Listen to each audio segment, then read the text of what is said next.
Welcome back to the Talking Baby podcast. Joining me once again this week is the only person I know whose entire body has a beard. Thanks for being here again. Well, to be honest, the only other thing I had on the schedule for today was to eat the food out of my bowl, and I've already done that, so my day was pretty wide open. Ooh, I'm glad you mentioned food, because you were eating recently and I was watching you. I think it was yesterday or an hour ago or tomorrow. I don't really understand how time works yet. I'm a baby. But anyway, I was watching you and I noticed that the food that you eat is very different than the food that I eat. Yes, it's very different. And for what it's worth, I also struggle with the concept of time. Anything that's not happening right now really confuses me. Same. I'm really hoping it improves over the past few years. So anyway, here's the thing I noticed. The food that you eat doesn't come out of a person like my food does. Which I just assumed that was standard practice. You know, I figured that when anyone was hungry, you know, you make the crying sound, wah, wah, and then a larger person picks you up, puts the food sacks that they have attached to their chest into your mouth, and boom, you're eating. But the more I look around, the more I'm like, wait, is it just me doing this? Am I a weirdo? Oh yeah, it's definitely just you. And yes, you are a weirdo. But like, you're weird in so many other ways that's almost like the least weird thing about you. Really? What are other things that are weird about me? I mean, for one, you puke all the time, nonstop. Like, I'll puke once in a while if I eat my own poo or whatever. What's that now?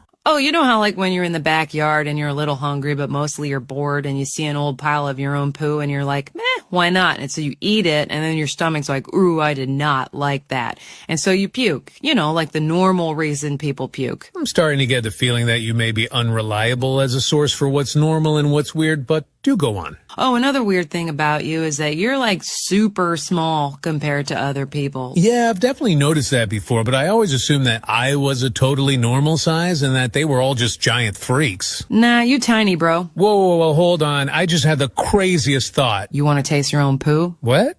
No. Yeah, no, that's not what I was thinking either. Anyway, so I'm like not a big conspiracy person, but do you think it's possible that I will one day grow into being a giant freak like them? Look, I'm not an expert or anything, but because right now you are the size that you are, I think I can say with absolute certainty that that's the size you're always gonna be. Oh, okay, that's a relief. Because honestly, between you and I, being this size is a pretty great gig. Like, I don't have to do anything. Like, right now, I'm feeling a little hungry, so I'm gonna do the whole crying thing in a second. And dude, within a minute, I'll have a warm food sack in my mouth. It's kind of the best. Yeah, I'm also hungry, so I'm gonna go out into the backyard. Why are you going into the backyard if you're hungry?